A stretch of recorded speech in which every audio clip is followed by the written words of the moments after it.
We don't want to play, because this barricade's really shaky up here. I'm sorry to have to talk to you about this. It's about music, you know, that's why we're here. But also, you know, if something happens up front, someone's gonna fucking die. And that's not what this is about, and then nothing's worth that. This band and this music and you guys and us, it's all about life, all right? Please be good to each other. Back up, dance where you're standing, don't move forward. Let's try this out. And away we go. You're listening to Live on Four Legs, the live Pearl Jam podcast experience, featuring Mr. Stone Gossard.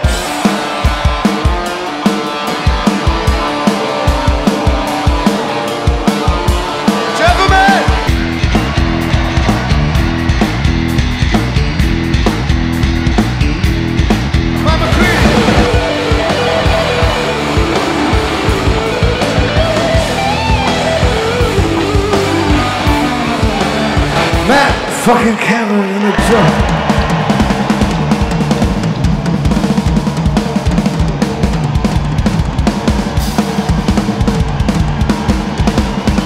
Mr. Boom Gasper!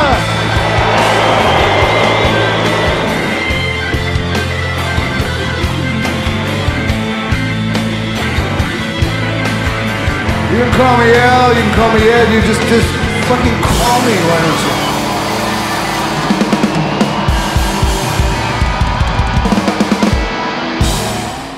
Hello, everyone. Welcome to Live on Four Legs, a definitive live Pearl Jam podcast. And this is the first official episode of 2020, the new decade, the new year. And guess what? The new series. We are starting our brand new series today called the Around the World Special, where we're going to do every other episode or so. We're going to go around the world in the full year. It's probably going to take us the full stretch of time to do almost every country that Pearl Jam has ever played in. We're going to try to get in at least one show from each country, from New Zealand to Japan to the Philippines to Hungary and Portugal and Spain, Chile, Costa Rica, all of those places. So this is going to be a really cool event that we are starting right now. Randy Sobel here, John Farrar over there. Hello and welcome, sir. Hello, how are you? Doing good. Yeah, this is going to be a lot of fun. I'm excited. I mean, it's one of those things that we've been teasing for a while, and now we actually get to get into it. So, yeah, we're going to get to cover a lot of shows that we probably wouldn't have otherwise. So, yeah, I'm really excited to get into it. Yeah, this is, and it's interesting because we start today with New Zealand, and there's not a lot to really bring in from New Zealand, and we actually had a difficult time trying to decide which one to do, and really it kind of came down to 1995, because 1995 is a really good spot to start, because that was really their first mega tour, was that South Pacific Tour in 1995. Yeah, it was a big deal, because like there was not a lot of bands make it over there. You know, you get your Metallicas and your U2s and your Michael Jacksons and things like that, but it was interesting for them. And you know we talked about the movie. It was taboo to talk about for a long time, but now I guess more people have access to it. But if you look up the PJ movie, the 1995 Vitalogy Tour movie, whatever they're calling it, it documents this whole run from, the Southeast Asia and Australia and New Zealand. It's really interesting. You capture them at a really interesting time. Yeah, I mean, they're on top of the world, and you'll see this is something that you could find on Vimeo, on YouTube. I think the YouTube clip is a little sporadic, so the full thing is on Vimeo somewhere. You can Google it, 95 Pearl Jam documentary, something like that.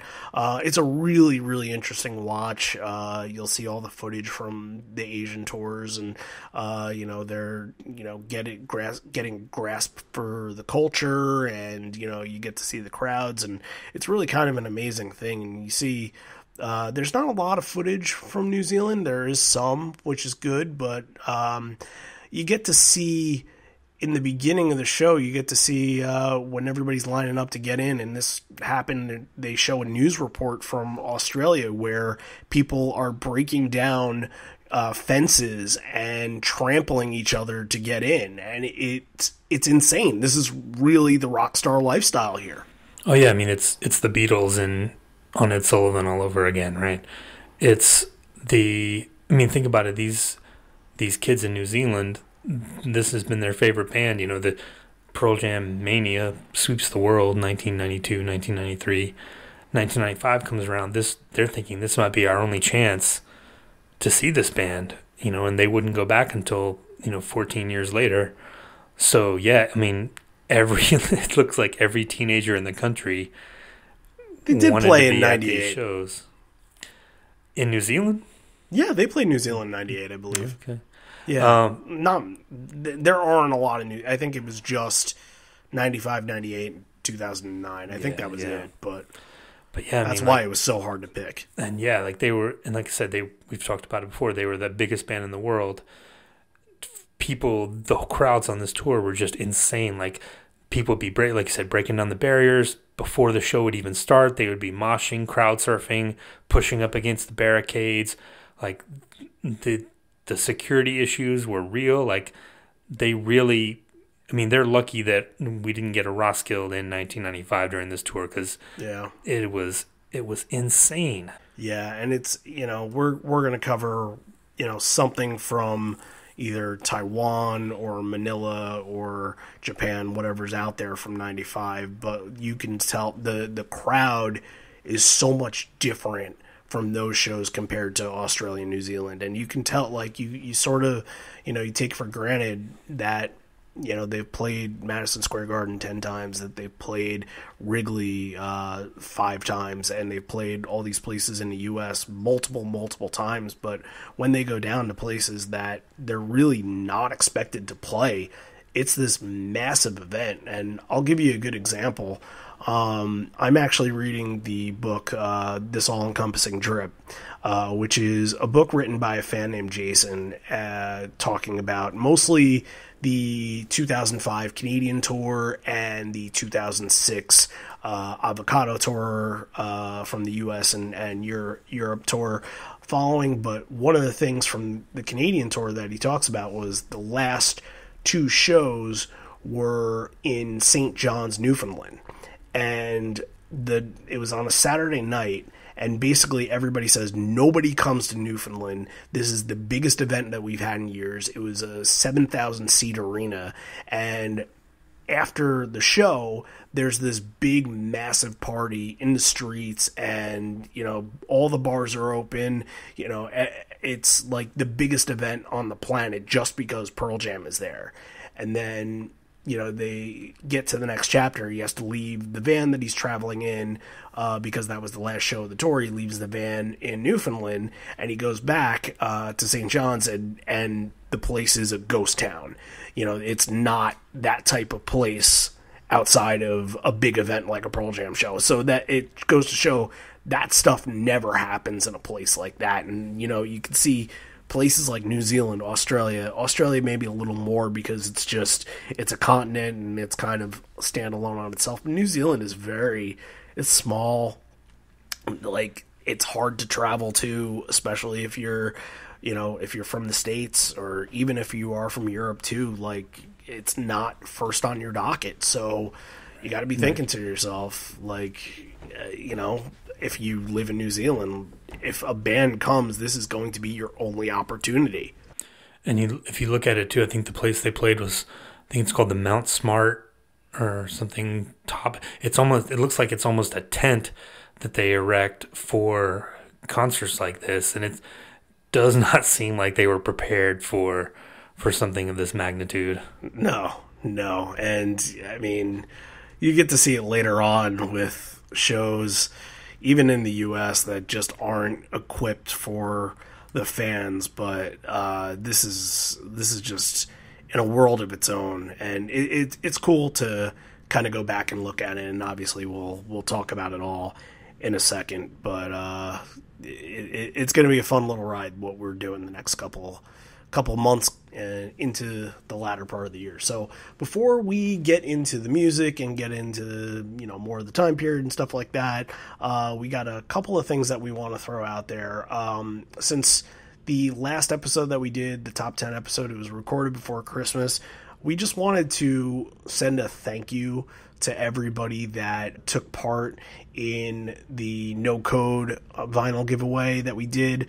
We did the fantasy set list draft, and we were really excited about seeing who would pick which one of our set lists to go on and raise funds for one of our charities. And John, you were able to win, and but you know what? It raised It raised a good amount of money for a cause that's really near and dear to you, and I'm really happy that the fans had our back. And a lot of people said to us, like, look, I don't need the vinyl, you guys just wanted to make a little donation. So both of us just want to thank you guys for putting in your time and your interest, and congratulations to Steve McCallum, who was able to win the vinyl. So hopefully, absolutely, should be getting that in the mail soon. Yeah, thanks everyone. I sent a lot of the people personal messages on Facebook. If I didn't send one to you, I apologize. But yeah, that meant so much to me. Thanks everyone from the bottom of my heart, for real. Like, I was happy to win. I think Dirty Frank probably pushed it over the top for me. Happy when I'm crying, Angel. Happy when I'm crying, yeah. You had a lot of stuff there. But I ended up with Porch and Rearview Mirror and Release and a bunch of good stuff too. I think I had a good balance on there. So I'm looking forward to defending my title the next time around. But yeah, it was so great to see everyone donating and people sharing it and spreading it around. So yeah, thanks everyone so much. And we are going to do more of these set list drafts. I think it got a really positive reaction when we did it. And we can't do it as a full episode every single time. It's a lot of work. Obviously, I added music under every single song that was picked. It's a lot of work to do. So they are going to be Patreon exclusive episodes. And it'll be, look, if people want to do them, all hands on deck, but they will be first come, first serve to our patrons, because it's just the fair thing to do. So patrons out there, if you donate to the show already, if you want to do a fantasy set list draft, we are going to look to do one in the next couple weeks. What do you think, John? Absolutely, man. Can we do one now? I can't all right, wait. What's your first pick?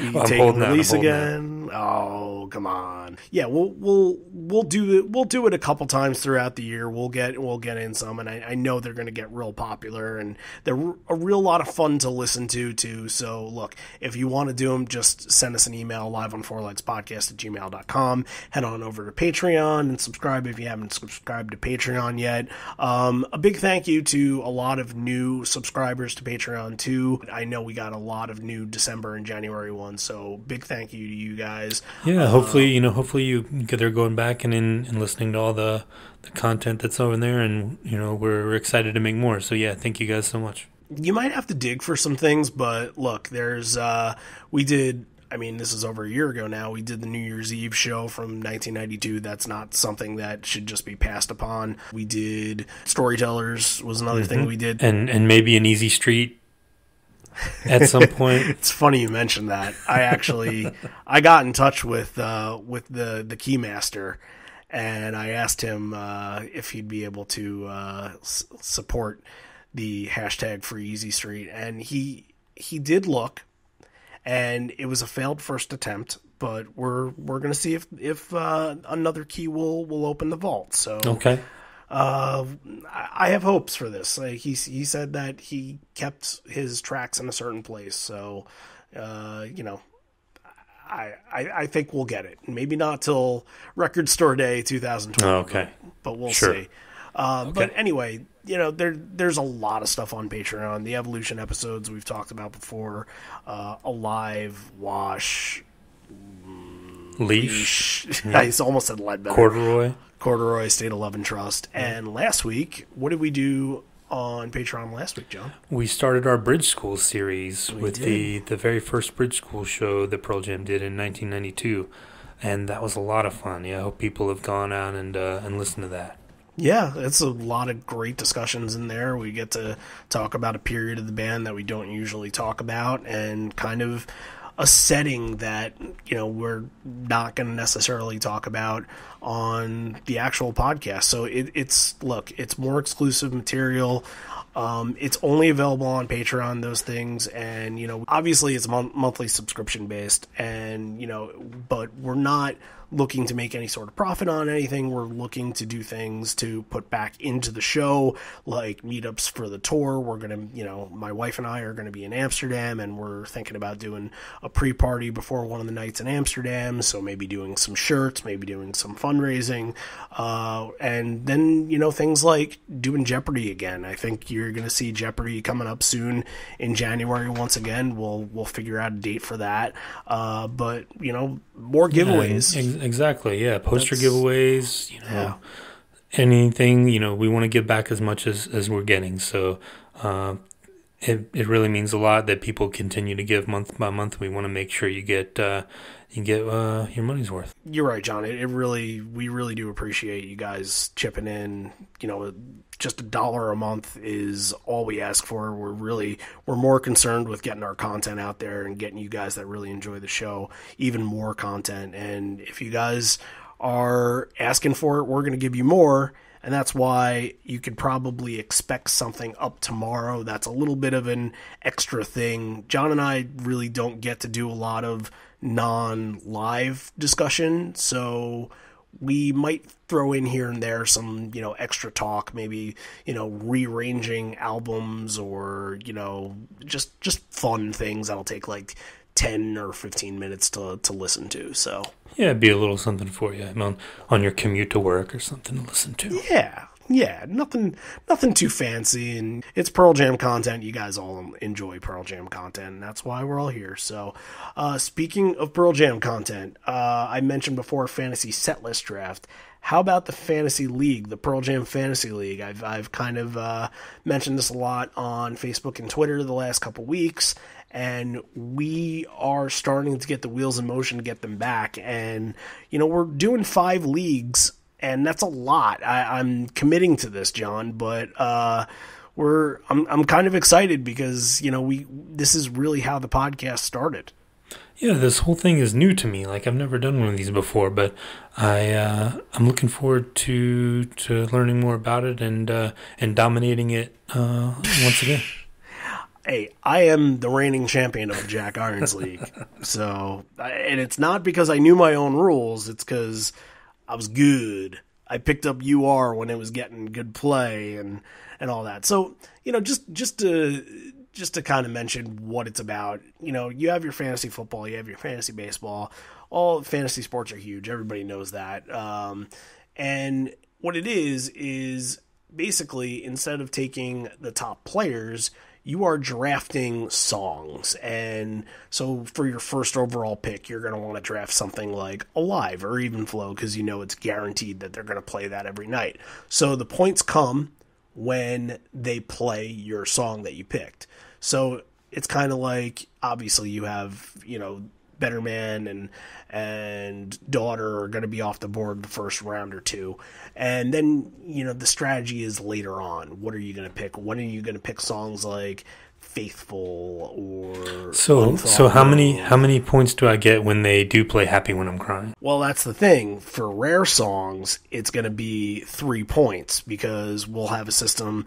You know, I usually pick about, you know, 20 to 30 songs that almost never get played. Stuff like Other Side, Bugs.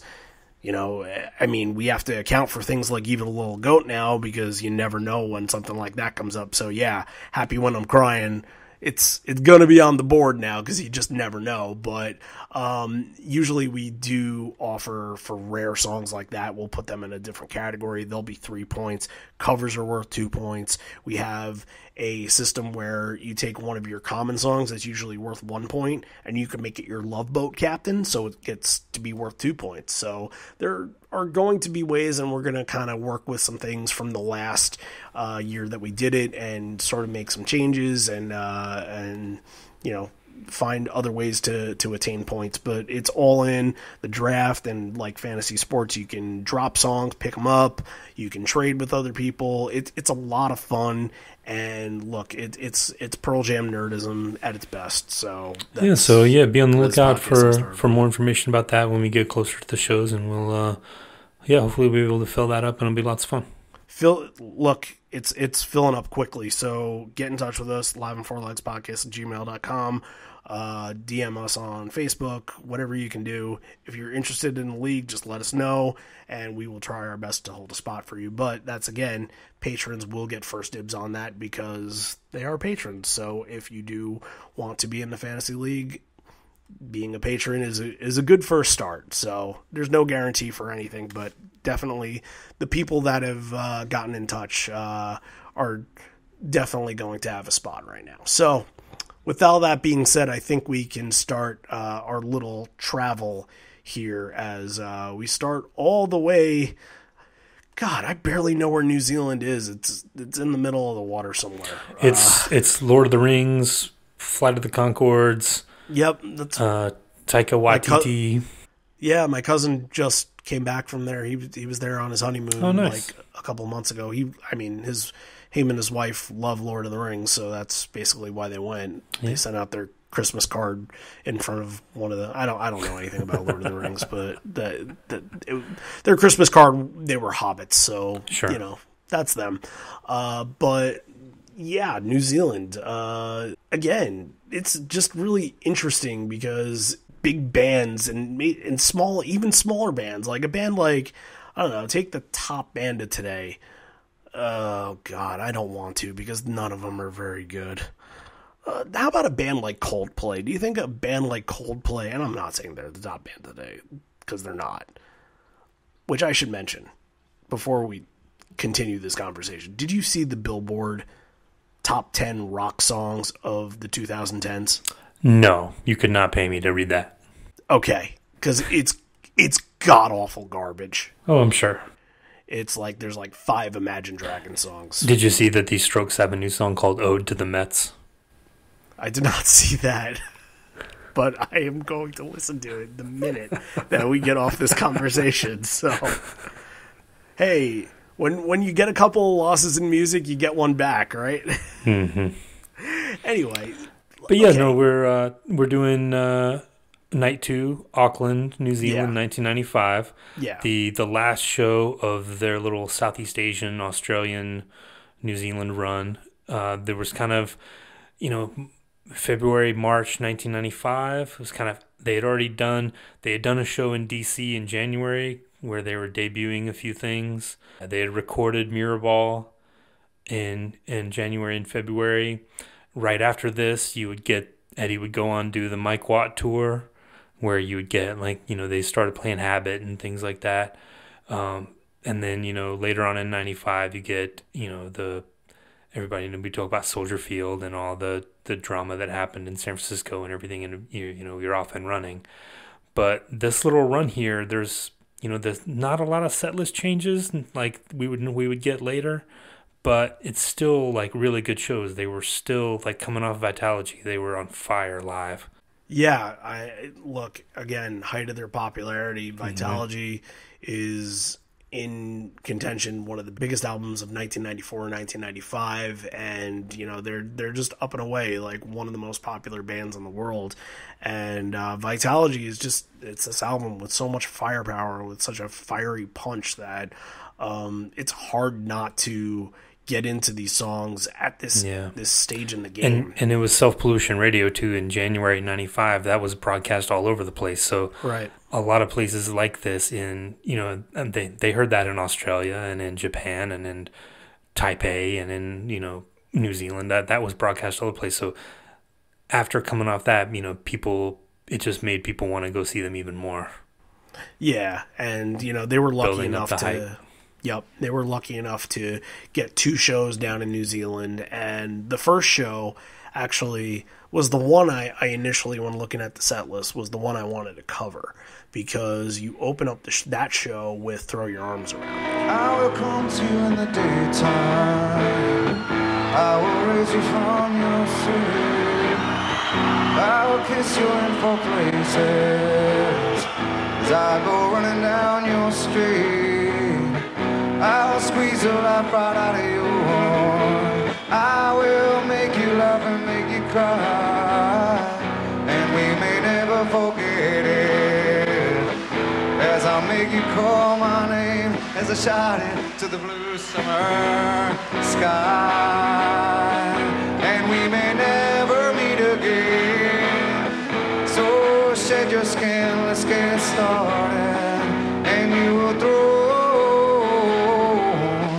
your arms around me.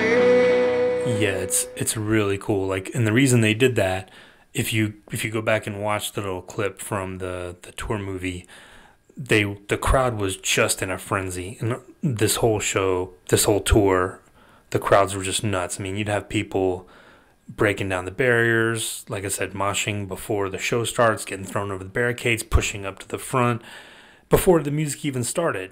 So they did that to kind of like slow it down. Like, let's not start with Go. Let's not start with Last Exit, where it's just gonna incubate that feeling and make it even worse. Let's start with something slow, get into it easy, and let's, take care of ourselves, as he likes to say. Right. And, that went into Oceans on that night, and it's kind of like the slow burn before there were really the 2-song slow burns. But on this night, they kind of have the same approach where they are going to start off slow. They're not going to start off with Go or Last Exit.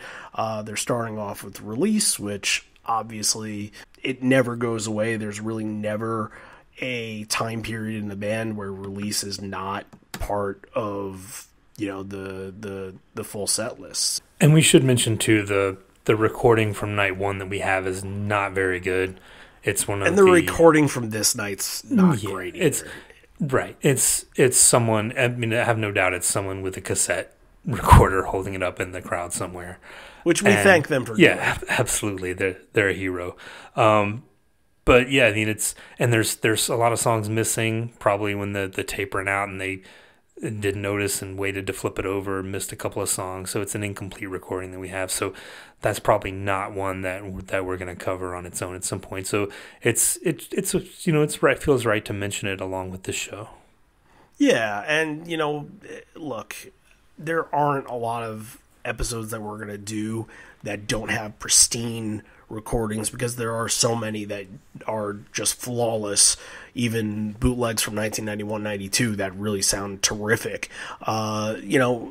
Especially we do these around the world episodes, we're going to be doing things from Budapest and Prague and places that Finland and we really don't know what we're stepping into with some of these bootlegs. So it might not be the most pristine quality, but it's interesting and fun to discuss. It's about the discussion. It's about discussing the time period. So maybe a little bit less music-wise in this one.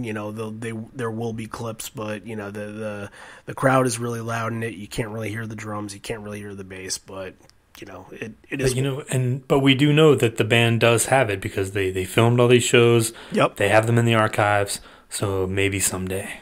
Like the first song in the set list says, "Release me." Oh yeah, his voice sounds so good, and you can tell even the crowd knows all of the little surges, like when those waves kind of crest in the song,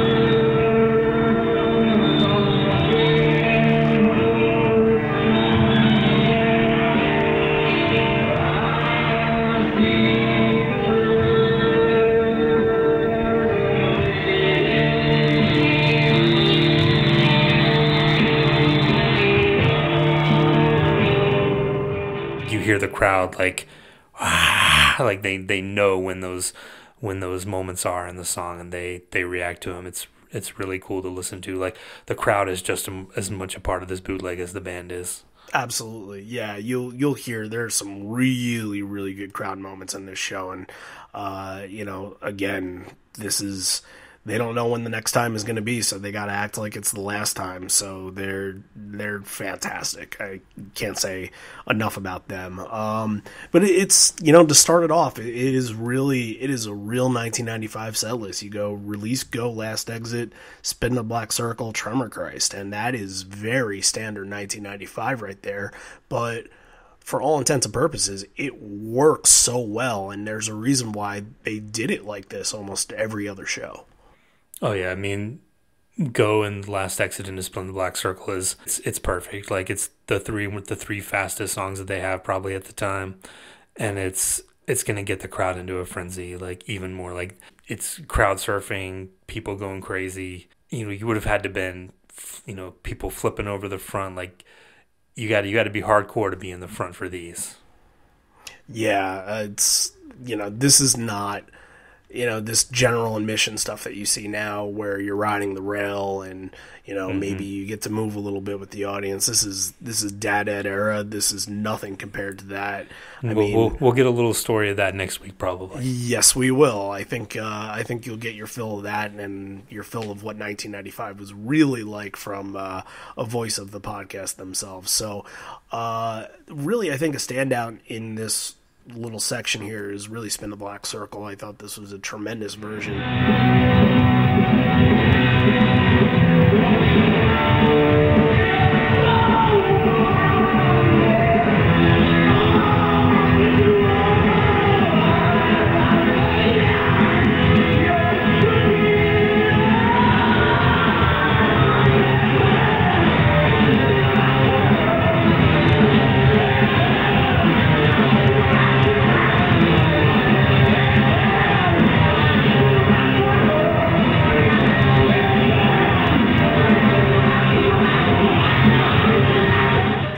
Two really fast ones, it's sort of a spot where if you don't hold up, it can die out a little bit, but this one felt like it's just as energetic and the momentum is on an all-time high. It really flows so well. And just like they did with Versus, a lot of those early Versus shows, you would get Go, Animal, maybe a Glorified G. A lot of times they'll start the album with the first song early and then play it almost in order a little bit, almost halfway.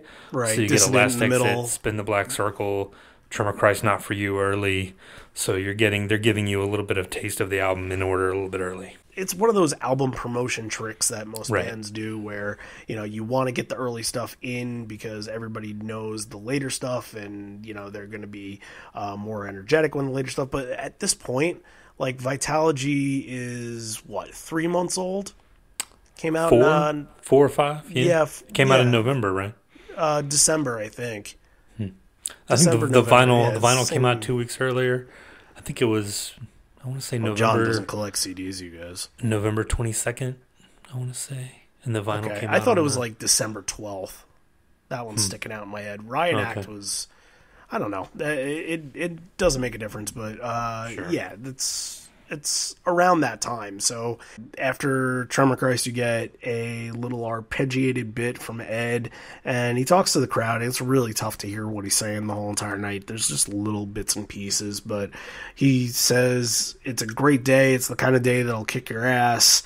And then he gives another safety warning to people in front, and that's because they are getting into an absolutely torrid version of Not For You. Oh, yeah, this is where, Ed would put on the guitar. The first few songs, he's just on the microphone, and then they kind of do sections where he would pick up the guitar and play, and you get a little of that here. But yeah, great version of Not For You. Some nice stuff from Mike. The crowd's into it with the clapping. And you get that original outro that I love, a little doom doom doom doom doom doom. They goes a little longer, a little bit, play with it. Yeah, it's great.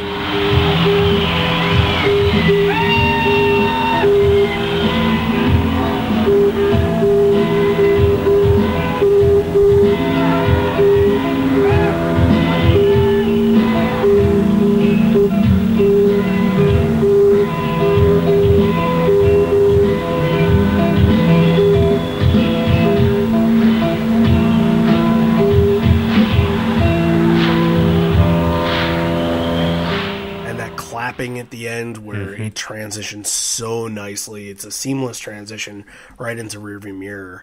And Rearview Mirror being the 7th song in the set, you're thinking to yourself, like, oh, that doesn't really make a lot of sense. But Ed's on guitar. You don't get a lot of guitar changes at the time, so it does make sense to do the two back to back. And we haven't done an Evolution episode on Rearview Mirror yet, but it's a tough one. It hadn't quite gotten to the point where it became, that Cinder. But yeah, this version is great as well. They kind of let that moment linger after the What I Could Not Forgive. They kind of like hold that for a little while. It's really cool. The bridge has a nice jam. It's not fully extended like we see today. It might be like a minute and a half to 2 minutes before they really start pumping up with the bass line and stuff like that. But it's a really powerful ending that's just as blistering as you would hear today. It's you get Ed screaming his ass off at the end. Like it would have been so cool. Like I wish we had the video of this, but he just jamming on the guitar, screaming. It was a different look for him at the time. We weren't used to seeing that, but it was the beginning of something. Yeah, absolutely. And, this you're not going to get him on a lot more songs after this, but to get these two in a row is a fantastic little spot here. After Rearview Mirror, Elderly Woman, Animal, Why Go? In this section, I thought especially Animal was really it just had just this palpable energy to it.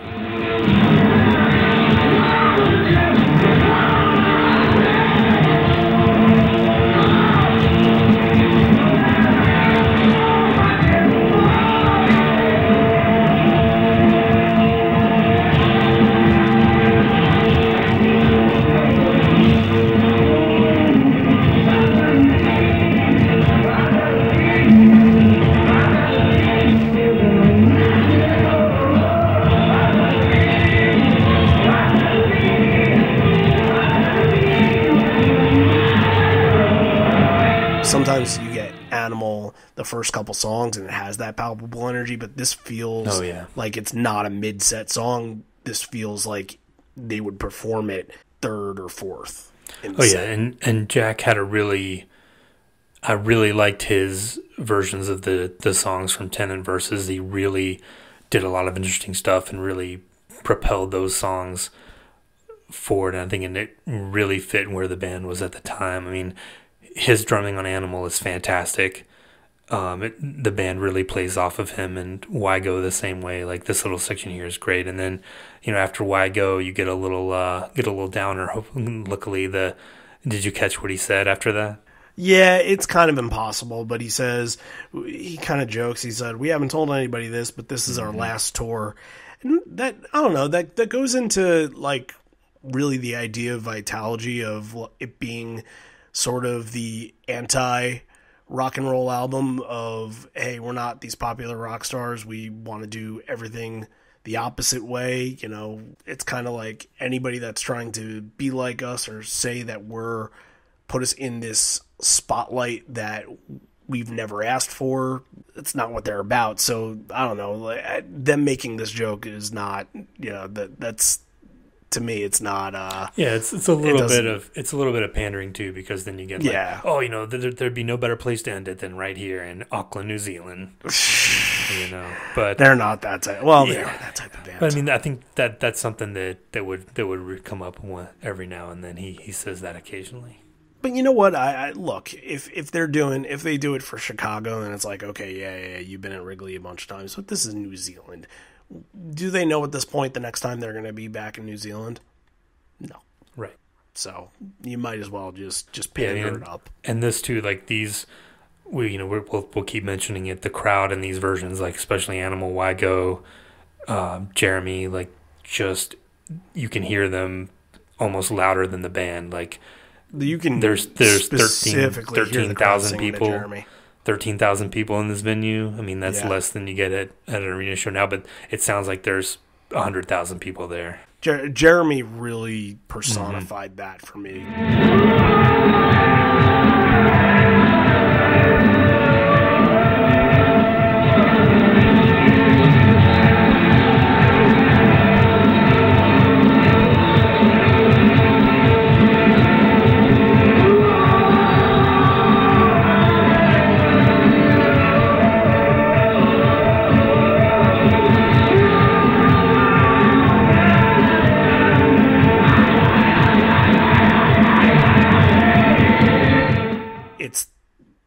biggest song, you know, from 92 till now, no matter what they do, Jeremy's always going to follow them. And obviously for it being your biggest song and you're playing it in a place that you're, you know, where your fans are just waiting for your hits, which I guess we should bring this up in a second, you know, speaking of hits, but Jeremy is one that everybody in the crowd has to be waiting for. And once you hear that Jeff bass line to get into Definitely. you're on board. So one song, I think we need to mention it right now because, you know, what better time than now? One song that didn't get play on the show, Even Flow. Right. I think this is the 5th show in a row of this little tour that they hadn't played it. And if you remember, I think there was an incident in, I want to say it was Bangkok in Thailand, where a fan rushed on the stage and like got into a fight with the security, or he tried to tackle Eddie. And I think it was a function of just trying to keep the crowd at bay. Because like Even Flow it was one of those ones that everyone was waiting for. You know, these people have been waiting 3-4 years for them to come to New Zealand to play that song. Right. And I think it's probably them trying to, I mean, it might be they're moving on. Even Flow, you know, might not fit where they are at this time. You know, we're kind of we're moving from Vitalogy to No Code, and Even Flow is definitely an older Pearl Jam song. Style even. It might be a function of that. It might just not fit, or it might be a function of them deciding not to play it to keep the crowd at bay for a little while. I think it's probably one of those two things, if not both. I think it's a little bit of that and a little bit of just like, hey, maybe if we kind of pause on it for a while, because this was the last show of this tour of planet Earth. For a lack of better terms. So maybe they're thinking like, hey, if we hold off on this for a couple of shows, then we can get back when we go and do the States back in the middle of 95.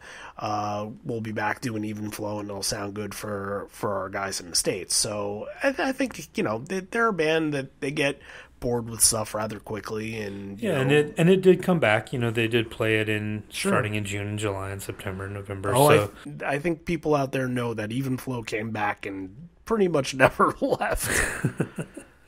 But yeah, I mean, the numbers on it. But you know, how many times now are you going to get 5 shows in a row without Even Flow? In between shows from 2000 to 2002, and 2000's a weird year where, you know, they're not doing a lot of weird stuff. Looks like it skipped 9 shows. That's the most I can see from those years. There's 6 in between 2003 and 2004. Most of these are like 3. Oh, if there's a 4. In between Greece and Sydney in 2006, there was 4 show delay. This is really slim pickings, you guys. We're just, you know, we're scraping the bottom of the barrel here. So but it just goes to show you how rare getting 5 shows is. From 94 to 95, actually. So the first show they played it in 95, it was 9 times since they had played it last, Paramount Theater in New York. Okay.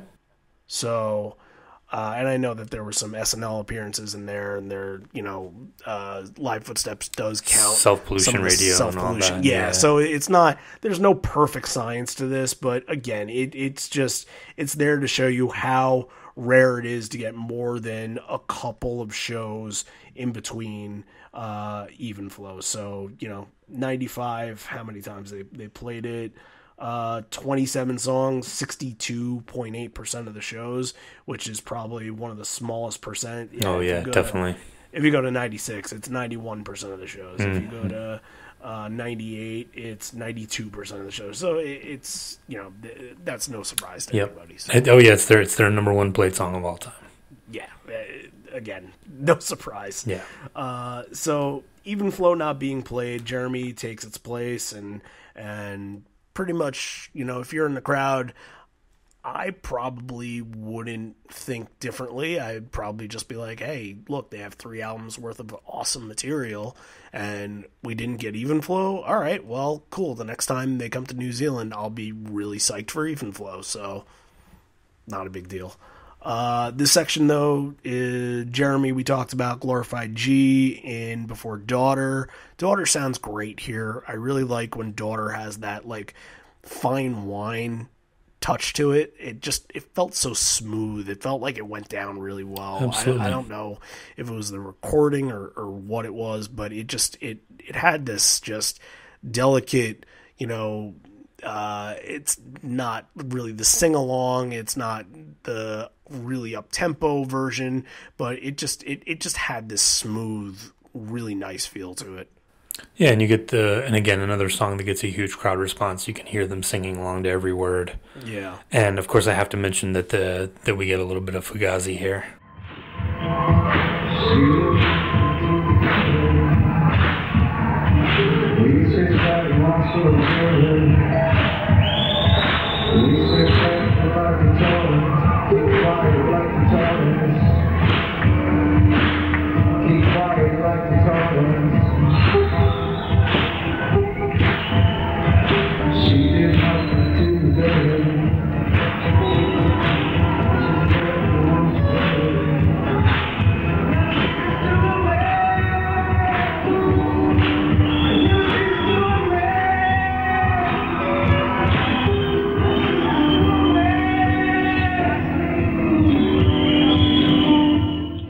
It is not common for 1995. No, actually, I think this was the last time in the 90s that they played it.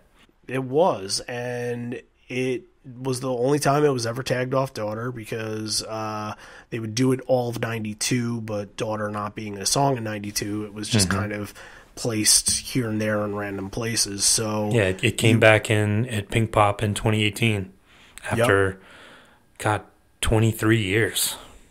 That's insane. Yeah.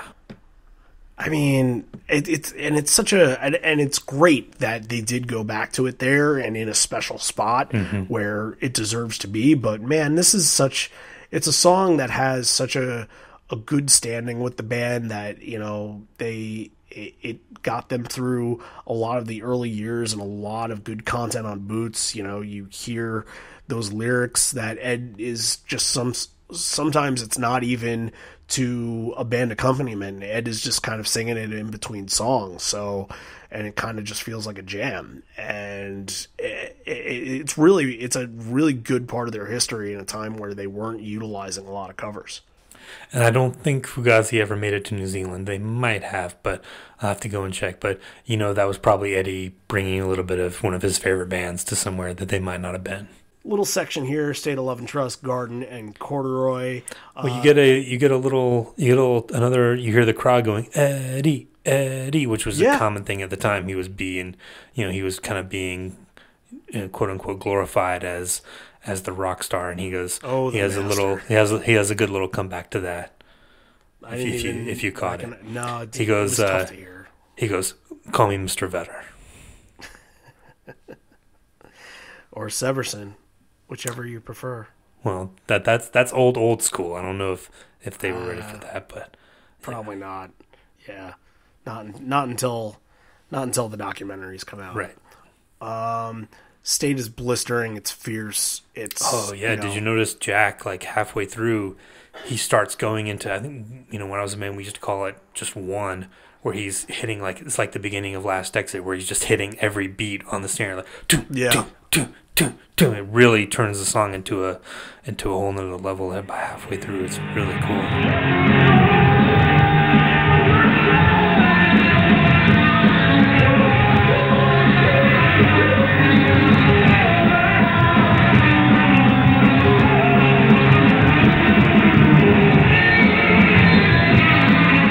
When you get versions of State of Love and Trust like this, it becomes unforgettable, and you're in the meat of the set list right here, and I've sort of forgotten what number it is, because you're thinking to yourself, man, these songs can be played at any point in the set, and it's such a long 20-song first set that you get lost in it, and that's what's great about this show.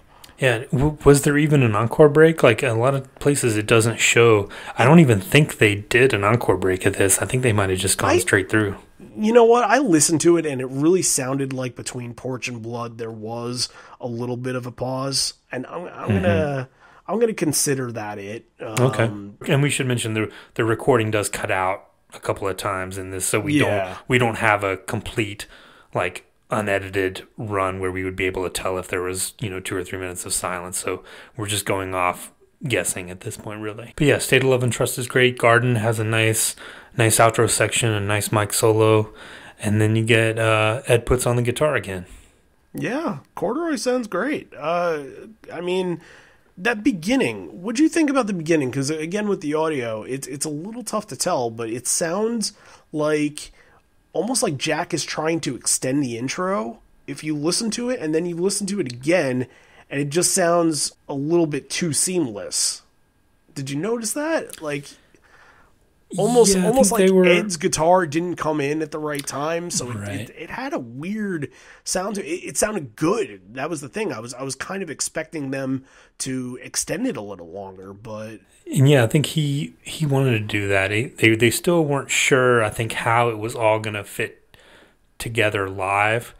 Because you get the versions from Self Pollution Radio, which is so good, and we hadn't quite gotten to the version at Soldier Field, which is unbelievably amazing. But, this was kind of I think they were still, and, maybe it was Jack playing around with it and like, hey guys, like maybe we can work on this part or do a little bit of something here. But did you hear him at the beginning? He says, the song's about my jacket. And it sounded like he said, this song's about my mom and this song's about opportunity. Was that what you heard, or am I reaching for straws there? I am not sure. It is really difficult to tell. We might have to call the replay booth on that. Mm-hmm. We're gonna have to send it to the lab for analysis. Yeah, who would be our lab and statistician? If you're interested in that, send us an email because we are hiring for. We've got the Live on Four Legs Detective Agency, and now we need the Live on Four Legs Analytics Lab to go through some of these. We really need like more actual professionals, like professional editor, professional recorder. I don't know why we're wasting time on getting lab technicians, but anyway, the job is open. I guess we're doing interviews at some point. But yeah, I mean, but even at this point, Corduroy is powerful live. Like you could tell it was going to become one of the staples, and like it sounded like you said, like even though they're doing a little bit different, they're not sure how to end it. It's really powerful and really great. It was a highlight for me. You talked about that Salt Lake City version. Oh yeah, the almost 8-minute version. Oh yeah. Yeah, and again, you said it. The ending, just they're sort of feeling out where it ends here, and the crowd is just going bonkers towards it. And I think you can kind of tell that the crowd is getting the sense that Corduroy, at sooner or later, is going to be one of those songs that's going to fit in a major spot in the set list.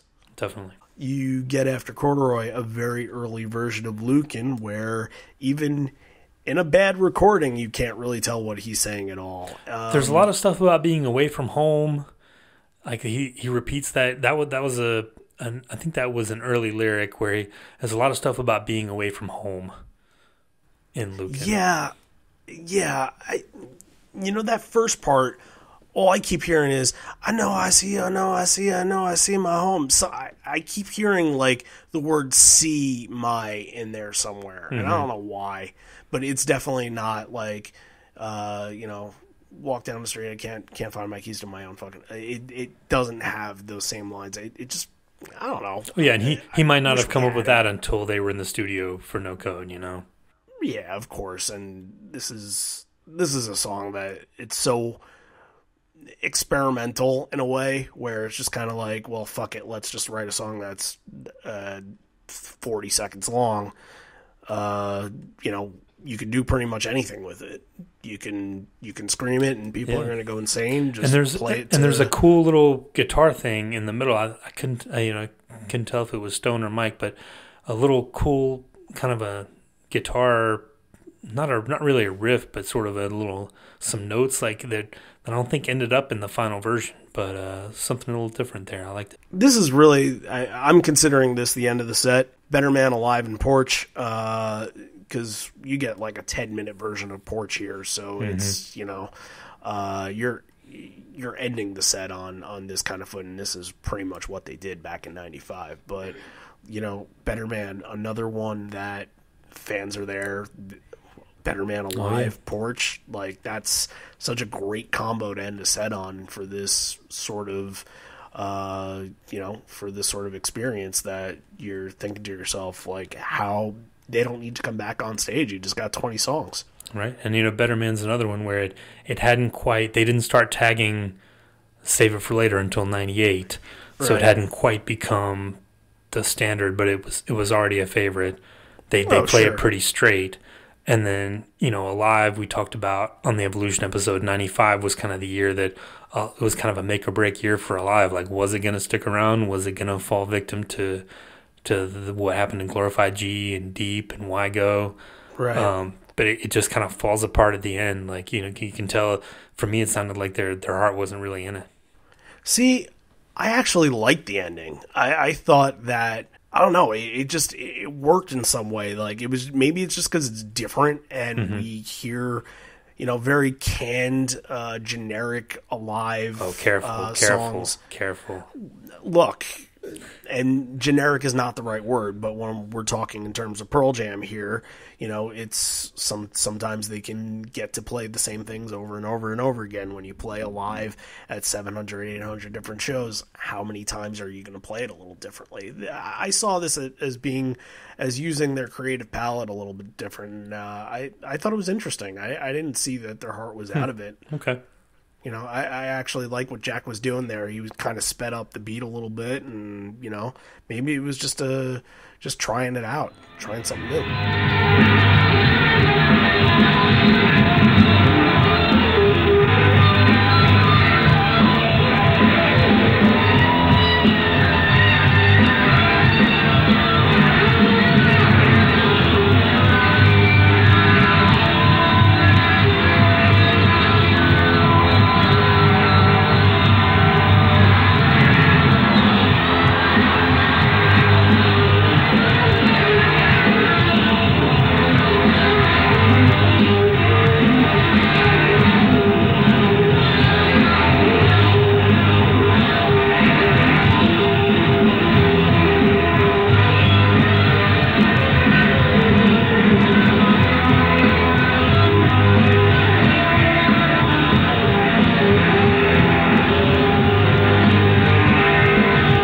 This was a time where Alive was, I guess kind of like maybe what you were saying with Even Flow, not really in their favor. Talked about it, the Red Rock show, where Ed says straight up, like, I don't know why we play this fucking song. So, right. But I love this version. I really do. Cool. I'll put it that way. Porch, you love the bluesy stuff in Porch, huh? It was interesting. It was different. It's a 10-minute version of Porch, which always is cool. But yeah, it's not a fast version like you get a couple of shows around this era. It's a little different. And what do you get tagged on it? There's an interesting tag. He starts around the 6 minute or so. He starts talking about I am the ocean, I am the undertow. A little nod to a little song from Mirrorball that hadn't been released yet.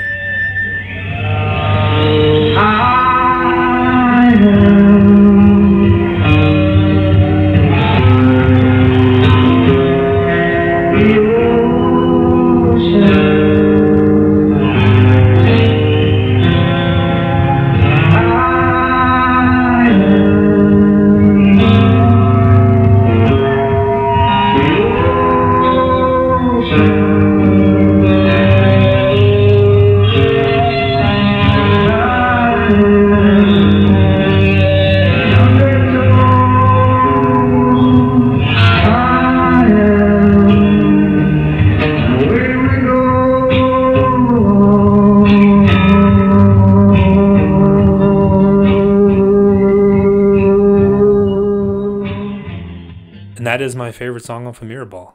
Is it really? Oh, absolutely. Oh, it's a good choice. Big Green Country has always been a favorite of mine. I love Throw Your Hatred Down and Act of Love. Sure. Like, like I said, there's there's almost not a bad song on it. Even Fallen Angel is great in its own way, and like But yeah, I Am the Ocean, like the way Jack plays on it, the lyrics, the way it kind of thunders through, like it's a great driving song. Like, yeah, I love it. You know, a real fun fact about another song we didn't mention from Mirrorball, Downtown. Mm-hmm. I was watching a Winnipeg Jets playoff game one time, and during one of the face-off breaks, they were playing Downtown. Yeah, I think that was the single. I think there's actually a music video for Downtown. Is there really? People want to, yeah, I think you can probably, if you dig a little bit, you might be able to find it. Okay. Neil Young music videos are interesting. So I would love to see that. Cool. I just figured it would be like, I don't know, Act of Love or I'm the Ocean or something like that. Mm-hmm. But and yeah, Song X is great. Like, yeah, we could talk about that forever. But yeah, we'll have to do a Patreon episode on those Neil Jam shows from the Middle East at some point. That would be great. Yeah, the only time they ever played Israel. Yeah. All right, I'm considering it the encore here, and it is Talking Before Blood. Did you get any of it? I didn't. Okay. All right, then whatever he was saying, I'm sure it didn't impact future world wars, so we won't even I think it was a lot of stuff about the crowd, too. That was a big focus of this, because just insane, the level of excitement and frenzy and, name your adjective there. But right. I'm sure he was trying to get the crowd to calm down. Right. And playing Blood, not exactly the way to do that, but no. However, Blood is kind of the last of the rowdy songs this whole entire night, because you get Black afterwards, and Black is more impassioned, and this is a really good version of Black where you get a strong We Belong Together tag at the end of it. That was great. And really from there on out, it's Immortality late set, Ledbetter, which is not on the bootleg, so we don't know how Ledbetter sounds, and then we'll get to the other two in a second. But it's interesting that they end more calm than they started. All the heavy hitters were really early in the set, late in the first set, Blood, and then all right, let's chill out to end it here and do something fun at the end. Yeah, and Black and Immortality. Immortality is one of those songs that kind of gets forgotten about by a lot of people, I think, but not me. Oh yeah, it's a top 5, top 10, absolutely. Yeah. It totally deserves a place in an encore tour, like that. It could easily be a closer, I think, if they had to. But yeah, they jam out a little bit at the end. It's really, really cool. And then Ledbetter would have been awesome. I wish we could have heard it, but just a victim of the times. Yeah. But yeah, but Yellow Ledbetter's not the end of the show.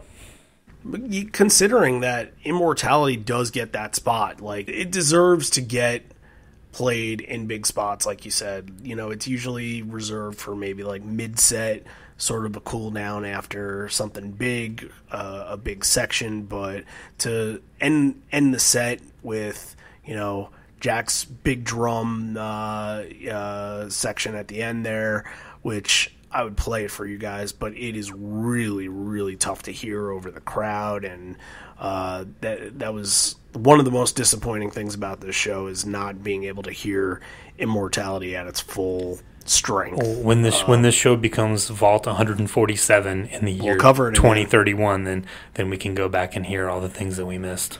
That's right. Yep, we'll be there. Episode number 477. Hey, I'll still be here. Good luck with that. We'll both be putting kids through college at that point. Sure. The podcast, it'll be all ads by then. We will have completely sold out. It'll be mattresses and, dinner delivery services and we'll do the whole thing by then. Hey, John, have I ever told you about the time that my dog chewed up a toy and swallowed it? I called veterinarypet.com. I can't even continue. Oh, man, I don't even know the words that are coming out of my mouth. I can't continue. Yeah, that's what you get with other podcasts. This is all grassroots, all DIY. Sponsored by no one. Sponsored by no one. Damn right. Yeah. But yeah, anyway.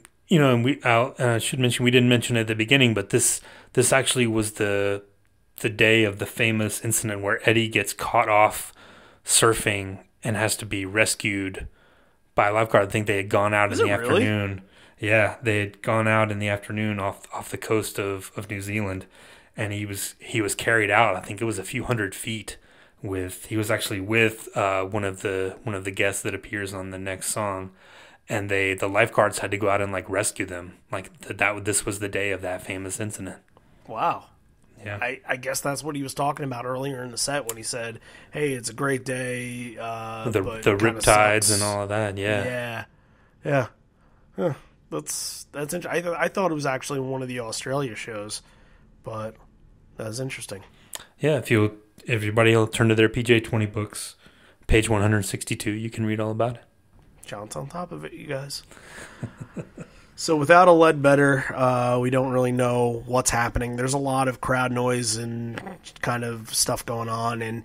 And during the crowd noise, Five Horizons doesn't have a lot of detail on this. And, Five Horizons is sort of the end-all, be-all when it comes to this stuff. Right. So other places like Stat Tracker and Live Footsteps are using Five Horizons to determine what happened at the show. But I didn't know what was going on in this long break here. It's because Neil and Tim Finn are taking the stage. Yeah, they come out. I think it looks like one of them. I think Tim is the guitar player. Maybe Neil is the singer. So they come out and do a couple of local Split Enz songs, and the crowd absolutely eats it up.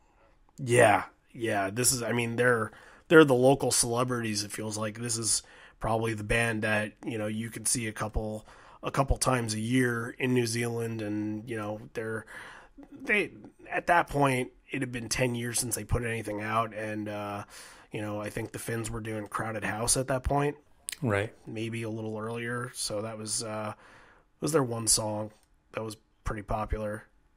Don't dream it's over. Hey now, hey now. Don't dream it's over. Oh yeah, I remember that song. Yeah, so that was their song. I think that came out in 87. Okay. And they were kind of done by the early 90s, and I think Neil Finn had started working on other things. But you might recognize the name if you're not familiar with Crowded House or Split Enz. You might recognize the name because it has another tie to another artist that has a tie with Eddie, and that's Liam Finn, because that's Liam Finn's father.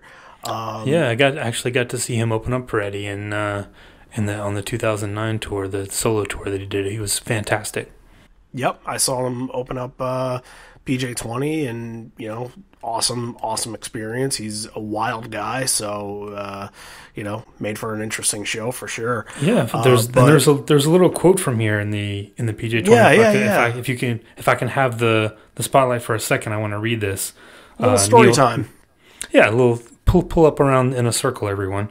Neil Finn says, I'm going to quote here, "My son Liam, who was 11 at the time, was a very big Pearl Jam fan. Vitalogy had just come out.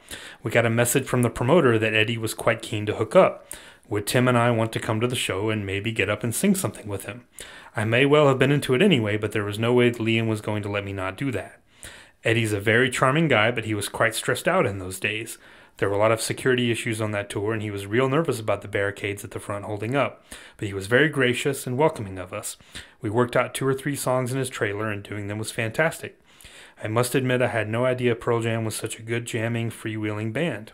I was deeply impressed from the side of the stage. It was a good introduction." And then he goes on to say, "There was a funny little upshot of that night. The review in the Herald the next day was very complimentary, but it made a disparaging comment about how the show ended with my brother Tim and I. It was an odd thing, but I think Pearl Jam may well have been intending to come back for an encore." So that kind of ties in with like maybe there wasn't an encore. Yeah, right, yeah. And then he goes on to say, "History Repeats ended up being the last song of the show. The review made a very snide comment that it was a nice gesture, but it made the show end with a whimper and not a bang, which I was really incensed about. I've had bad reviews before and I can cope, but I don't want to be the cause of a bad review for somebody else. I sent the guy a real nasty letter. That's the first and only time I've ever written a letter to a reviewer, and I gave him a real nerve about it." So that's a little cool something from one of the guys who got to be a guest at the show. And I get why somebody in the media is sort of calling him out, because when you're thinking, hey, Pearl Jam show, you don't want to end with the local band that everybody knows, the Split Enz. Like, that's not what everybody is technically there for. Personally, I disagree with that. Like, I'm just seeing the devil's advocate other side of it, what could be going on through their minds, but I think this is the exact opposite. The band was fans too. Like, they were Split Enz fans. They were It was nice of them, a nice gesture from them to bring them up and say, "Hey, we like these guys. We're here with you.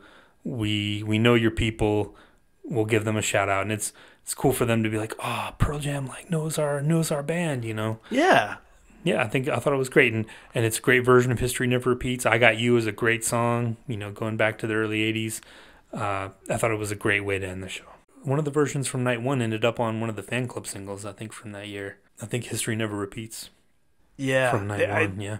They would go on, they would play, I think they would play it a couple more times. I think they would play one of the songs a couple more times. But, you know, again, not stuff that you're going to get very often at a Pearl Jam show. Yeah, and you get the Finns taking the first verse, and then Eddie would come in and do the second verse, and the crowd would just go nuts. You say I always play the fool. I can't go on if that's the rule.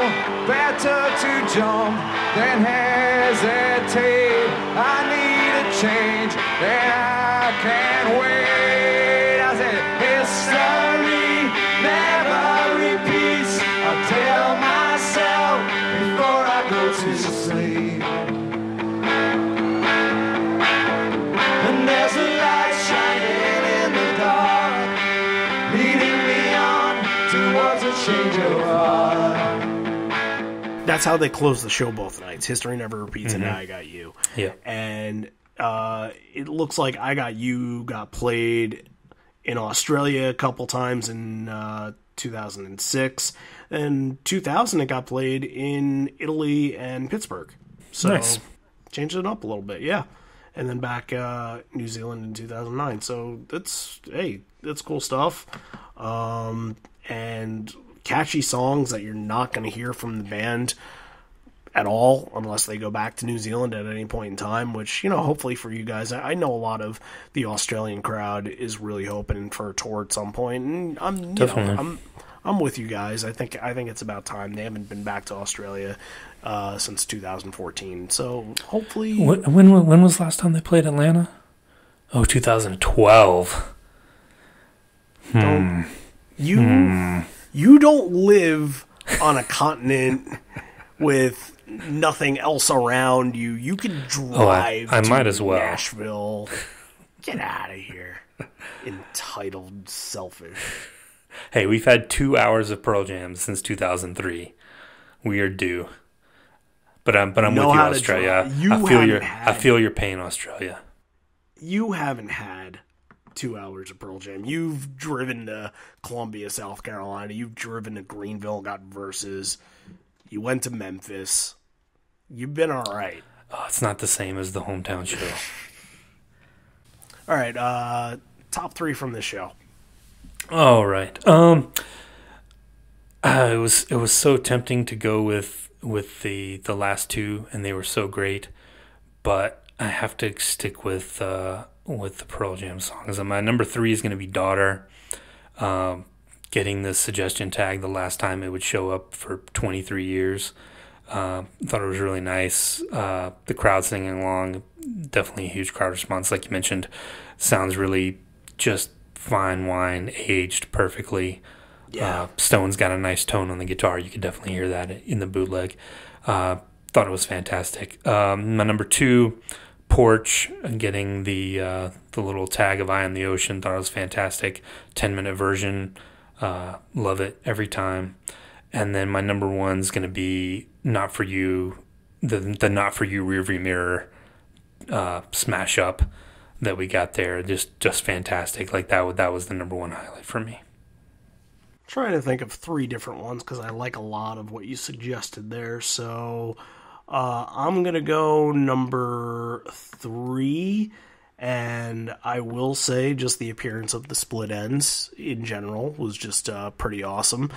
Number two, I'm going to say how good the crowd was, and specifically on Jeremy, how reactive they were, and getting, you're not getting even flow at this night, so this is the biggest song that you're getting, and to see a crowd react to a band's biggest song, especially this one, is exciting to see.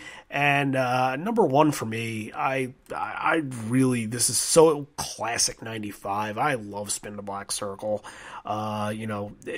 Sometimes nowadays I say it's a song that, if they play it too fast, it can kind of trip over itself. But this was at a perfect speed. It was perfect energy. You can tell how the band is performing on stage and how they're feeling it. And it was in that nice little section in the beginning where you're getting those really high energetic songs, and it fit really, really well in the set. In 1995, Spin the Black Circle was probably my favorite Pearl Jam song. Yeah, mean, 2005 for me probably. But all right, what you gonna rate this? And it's hard because the recording is not great. It's a C recording at best. Yeah. So it's hard to really do a deep dive on it. And if we had a better recording, this might change. But I'm gonna say 7.5. Like, it's great, but I didn't really get as much into it as I probably could have. I'm gonna say, I'm gonna say 8. I'll bump it up a little bit and give it an A, because the last show of this tour, you get some special moments in there. I'm gonna say 8. The final answer. Yeah, I have all the same points of view. I think the bootleg is kind of important, that you sort of get a good feel of, how energetic the band is, and you can feel some of the aspects of it, but then again, there's some points where you just really can't get the full value of the songs, and it's not because they're performed wrong or bad. It's just, it's some guy's cassette that he's holding up in the air. So again, the guy's a saint, and thankfully we're able to 25 years later get this into a podcast. But I think this is a solid 7, and potential of, if we had a good bootleg recording of it, potential it could be an 8.5. So I think it's just docked just a point for minor bootleg flaws. But yeah. Outside of that, I really didn't really have many negative aspects of the show. I think it's pretty standard set list wise for 1995, which is good. You're going to get a little bit of change up here and there, but basic is best when it comes to this point, and you're getting Pearl Jam at their best, and it's really about performance. So I felt a lot of good energy during this one. Definitely. So where are we headed on the flight on the next Around the World show? I think we're going to do just a short little jaunt over to Australia. We're going to spend some time down under. And in the time machine, how far forward or backward are we going to spin the dial? I think we're gonna set the DeLorean to 1998. It has been a while since we've done a 1998 show. It has been a while. Yeah. I think the only 98 shows we did last year were the MSG shows, and we just kind of, 98 and 96 sort of escaped us. Yeah. So, I don't know why. Yeah, 98 was a big year. There'll be a lot to talk about. Yep. That show specifically, it's one of Jack's last with the band, so, we're kind of, this section here, we kind of failed to mention that this was really, this tour was really Jack's first foray into the band. I know he did the Bridge School shows in 94, but this was really Jack's kind of coming out party debut with the band, so to speak, during this whole tour. And then we're kind of fast forwarding when we do that Sydney show. It'll be the end of Jack, so we kind of get a very rare chance to talk about Jack doing some of the Yield songs that he helped write. So that'll be really cool. But before that, we're gonna sprinkle in a Patreon episode next week. What do we have next week? All right, so anybody that pays attention to Jeopardy or the trivia or, some of the cool fan stuff that we do, they know who Deborah is. You've probably seen her name before if you follow us on Facebook. She's awesome. She's one of our patrons, and for months she's been saying, hey, let's do this. It's the day, her first show ever. San Diego, 1995. We're not going to spin the dial back too long. We're going to stay in the same year and see how it kind of progressed from March to November that year. Yeah, that's going to be a lot of fun. I'm really looking forward to that one. I think it's going to be great.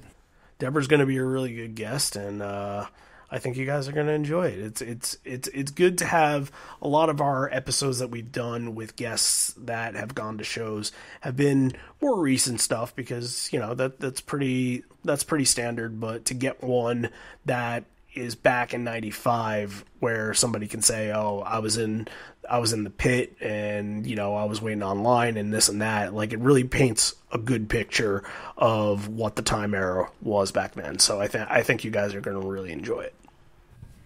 Yeah, can't wait. All right, so that's it for the episode. If you want to follow us on Patreon and subscribe, patreon.com/liveon4legs for all of our exclusive content, and there will be an exclusive episode the next day after this comes out. It's just going to be us kind of bullshitting around a little bit, and we're going to try to get something new on Patreon every week, whether we do just a little 10-minute spiel or we do maybe a blog post or something like that, whatever's just on our minds. Who knows? We can have some news coming up at some point soon where there could be a lot of things to talk about. It'll be and now we're getting rumors of more tour dates and album stuff. So this is going to be a big year for Pearl Jam. So it's come to the forefront of our consciousness this year. So we're gonna try to keep up with that and give you guys a lot of content. Strap in, you guys. It's gonna be a fun one. So first show of 2020 is in the books, and we will book our flight to Australia in 2 weeks. Until then, we will be back next week with San Diego. This may be the end. We're here, but not for much longer. And although we may be parting ways, I miss you already, and I miss you always. For John and Randy, and all you Kiwi New Zealanders out there, we will see you next week. I got you, and that's all I need. Bye.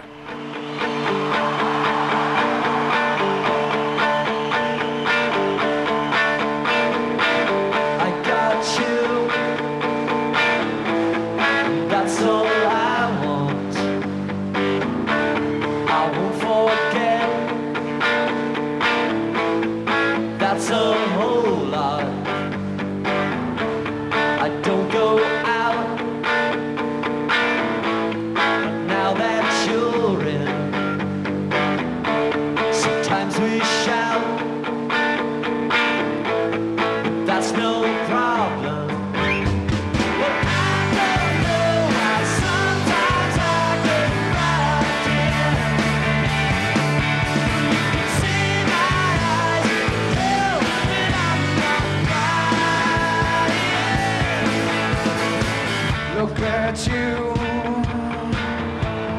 you're a pattern, you're everything that I've imagined. I don't go out, but now that you're in, don't miss out. Show me you're not teasing. I